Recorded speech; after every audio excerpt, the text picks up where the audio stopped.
I built a road on my own land, and somehow, someone else tried to charge me for using it. Yeah, I know how that sounds. But trust me, this story gets a lot worse. I used to live in the city, and if you've ever lived in a busy city in the US, you already know the feeling. Constant noise, cars honking at 2 a.m., neighbors arguing through thin apartment walls. And the worst part? You never really feel like anything is yours. You're just existing, paying rent, following rules, dealing with people you don't even like. Every single day. At some point, I just got tired of it. Not angry, not even frustrated. Just done. So one night, I did something most people only talk about. I opened my laptop and started looking for land. Not houses, not apartments, just land. Far away from everything. No HOA. No neighbors breathing down my neck. No one telling me what I can or can't build. And that's when I found it. 12 acres. Deep in the mountains of Colorado. Surrounded by pine trees. A small open clearing. And complete silence. No traffic. No noise. Just wind and nature. The kind of place where you can actually hear yourself think. It almost felt too good to be true. And honestly, maybe that should have been my first warning. But I didn't care. Within a week, I bought it. Signed the papers. Transferred the money. And just like that, it was mine. My land. My rules. My fresh start. The first time I drove out there, I still remember it clearly. The road from the highway slowly turned into dirt, then into gravel, and eventually, into almost nothing. Just a narrow trail cutting through trees. At one point, I actually had to stop the truck and think, am I even going the right way? But then I saw it. The clearing. My land. And for a moment, everything just went quiet. Not physically quiet. Emotionally quiet. Like my brain finally stopped racing. I stepped out of the truck, looked around, and just stood there. No buildings. No people. No noise. Just me. And that's when I said it out loud. This is it. But reality kicked in pretty fast. Because there was one big problem. Actually a huge problem. There was no proper road. Yeah, technically the property had access. That's what the listing said. But in reality, it was a joke. The so-called road was just an old dirt path. Probably used years ago by someone with a pickup truck and zero standards. It was uneven. Full of rocks. Barely wide enough. And if it rained? Forget it. You weren't getting through. At first I thought, okay, I'll just deal with it. But after one trip back and forth, I realized something. If I actually wanted to build anything here, if I wanted to bring materials, tools, equipment, I needed a real road. So I made a decision. A simple one. If there's no road, I'll build one. Now let me be clear. I had never built a road before. Not even close. But I've always been the type of person who figures things out. YouTube tutorials. Forums. Trial and error. That's how I've done everything in my life. And this wasn't going to be any different. So the next day, I got to work. I rented equipment. Brought in a small bulldozer. Cleared trees. Moved rocks. Leveled the ground. Day after day. Hour after hour. Just grinding. And it wasn't easy. There were moments where I questioned everything. Moments where I thought, what am I even doing out here? But every time I looked at that land, I remembered why I started. This wasn't just about a road. This was about freedom, ownership, building something with my own hands. Something real. Week 1 passed. Then week 2. Then week 3. Slowly, the rough trail started turning into something better. Wider. Smoother. Stronger. By the end of the month, I stepped back, looked at it, and couldn't believe it. I actually did it. A real road. My road. Leading straight to my land. That night, I sat on the back of my truck, watching the sunset over the trees. And for the first time in a long time, I felt proud. I thought, this is the beginning. I had no idea. It was actually the beginning of a nightmare. Because 2 days later, everything changed. It was early morning. Cold air. Complete silence. The kind of silence that makes every small sound feel louder. I was unloading supplies from my truck when I heard something. An engine. At first I thought, maybe it's just someone passing through. But that didn't make sense. There was nowhere to go past this point. This was my land. My road. So I turned around. And that's when I saw it. A black SUV. Slowly driving up the road I had just built. And I remember thinking, who the hell is that? The car got closer. And closer. Until it finally stopped just a few feet away from me. The engine turned off. Door opened. And out stepped her. Mid to late 40s. Perfectly styled hair. Expensive sunglasses. Arms crossed. That expression, you know the one. The kind that already looks annoyed. Before you even say anything. She looked around slowly, taking in everything. The road. The land. Me. And then, she spoke. Excuse me. Her tone wasn't curious. It wasn't friendly. It was accusing. Who gave you permission to build this road? I actually laughed a little. Not because it was funny, but because I genuinely thought she was joking. I did, I said. This is my property. She didn't laugh. Didn't smile. Didn't react at all. Instead, she slowly took off her sunglasses, looked me straight in the eyes, and said, "No, this road runs through MY land." And just like that peaceful silence I had fallen in love with was gone. I still remember the exact moment everything started to feel wrong. Not confusing, not surprising. Wrong. It was the way the officer looked at me after hearing both sides.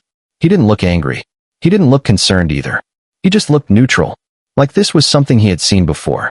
He glanced at the gate, then at the woman standing beside it, and finally back at me before saying in a calm, almost rehearsed tone, "Sir, this is a civil matter. We can't force her to remove this right now." For a few seconds, I just stood there, trying to process what he had just said. A civil matter? I looked at the road behind the gate, the same road I had spent months building. I remembered every detail of it, the planning, the clearing, the hours under the sun, the money I had poured into it. And now I was being told I couldn't even use it freely. I turned slowly toward her. She was standing there with that same composed posture, holding her clipboard like it belonged in her hands.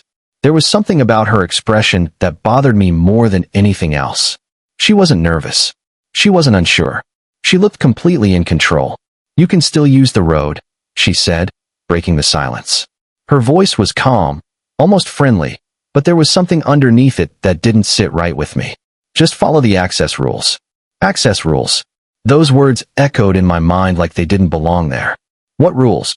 I asked, trying to keep my voice steady, even though I could feel frustration building inside me. She didn't answer immediately. Instead, she walked over to her car, opened the door, and reached inside. For a moment, I thought maybe she was just trying to avoid the question. But then she pulled out a neatly printed document. She walked back toward me and handed it over without saying a word. I took it and looked down. At the top of the page, in bold letters, it read, "Private Road Access Agreement." That alone was enough to make my stomach tighten. But then my eyes moved down the page. $50 per entry. $200 weekly pass. Monthly access packages available upon request. For a moment, I genuinely thought this had to be some kind of joke. I looked back up at her, searching her face for any sign that she wasn't serious. But there was nothing. No hesitation. No doubt. "You're charging me to use my own road?" I said, my voice slightly sharper now. She didn't even blink. "You built it," she replied calmly. "That means it has value." I stared at her for a few seconds, trying to understand how she had come to that conclusion. Because to me, it didn't make any sense. Building something didn't mean someone else could suddenly take control of it. But the way she said it, it was like she believed it completely. That night, I drove home in complete silence. The road felt longer than usual. Every turn, every stretch, felt heavier. I didn't turn on the radio. I didn't check my phone. I just drove and thought. Over and over again, the same questions kept coming back. How did this happen? Where did I mess up? Was there something I missed? I had done everything I thought was right.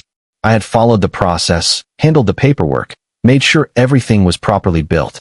At least, that's what I believed.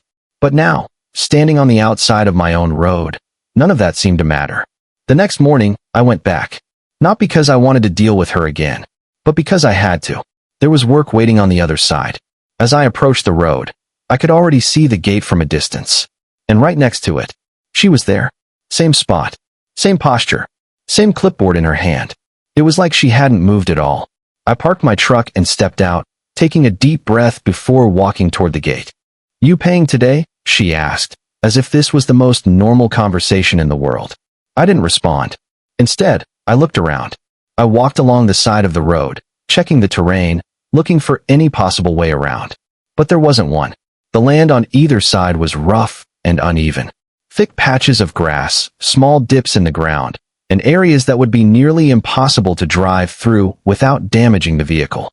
That road, the one I built, was the only way in, and she knew it. I could feel it in the way she stood there, watching me, not saying anything, just waiting. For the next couple of days, I tried to avoid paying. I came early. I came late. I tried different times, hoping she wouldn't be there. But every single time, she was standing there like a checkpoint, like a gatekeeper.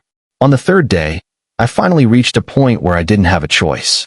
There was work that needed to be done, and I couldn't keep delaying it. So I walked up to the gate, pulled out my wallet, and handed her $50. She took it without hesitation, made a quick note on her clipboard, and stepped aside. "Have a nice day," she said. That sentence, simple as it was, hit me harder than anything else. Because in that moment, it felt like something had shifted. Not physically, but mentally. I had just accepted something that shouldn't have been acceptable. As I drove through the gate, I couldn't stop thinking about it. I had just paid someone to use something I built myself. That realization sat heavy with me the entire day. And by the time I drove back out, I knew one thing for sure. If I didn't stop this now, it was never going to stop. Over the next week, things started changing. Not in my favor. In hers. She upgraded the setup. A bigger sign appeared near the gate. Cleaner. More official looking. Private road. Authorized access only. That word. Authorized. It changed everything. Because now, it wasn't just about money. It was about control. She wasn't just charging anymore. She was defining who could and couldn't use the road. And somehow, I had been placed in the category of someone who needed permission. On my own property. That's when I started documenting everything. Every detail. Every interaction. I took pictures of the gate. Pictures of the sign. Pictures of her standing there. Even short videos. Something inside me was telling me this wasn't going to resolve on its own. And that's when I made the decision. No more arguments. No more paying. No more waiting. I was going to fight this properly. So I picked up my phone and called a lawyer. And that call changed everything. The moment I hung up that call with the lawyer, I just sat there for a while, phone still in my hand, staring at nothing. Because for the first time since all of this started, I felt like I had finally taken a step forward. Not emotionally, not mentally, but strategically. Up until that point, everything had been reactive. She made a move. I responded. She blocked the road. I tried to work around it. She charged me. I resisted, then gave in. But now, this was different. Now I wasn't reacting anymore. I was preparing. The next day, I drove into town to meet the lawyer in person. The office was simple. Nothing fancy. But there was something about the way everything was organized, neat, structured, that gave me a strange sense of calm. Like this was someone who knew how to deal with chaos. I sat down across from him and explained everything again. From the very beginning. Buying the land. Building the road. Constructing the bridge. And finally, the gate. He didn't interrupt. Didn't rush me. Didn't question anything immediately. He just listened. Carefully. When I finished, he leaned back slightly and folded his hands. Then he said something that stuck with me. Most people lose these situations, not because they're wrong, but because they don't have proof. That sentence hit hard. Because deep down, I knew exactly what he meant. It wasn't about what I believed. It wasn't about what made sense. It was about what I could prove. And that's when the real work began. Over the next few days, my life completely shifted. No more building. No more physical work. Just paperwork. Research. Records. We started digging into everything. And when I say everything, I mean everything. Property deeds. County records. Survey maps. Historical filings. Old ownership transfers. Things I had never even thought about before. At first, it was overwhelming. Page after page of documents. Legal language that didn't make immediate sense. Dates that went back years, even decades. But slowly, piece by piece, things started coming together. And then, we found it. The easement. The same one she had been talking about. The same one the officer mentioned. It existed. That much was true. But what mattered wasn't that it existed. What mattered was what happened to it. We kept digging deeper, following the timeline, tracing ownership changes, looking at amendments. And that's when we found the document that changed everything. A termination record. Signed. Filed. Approved.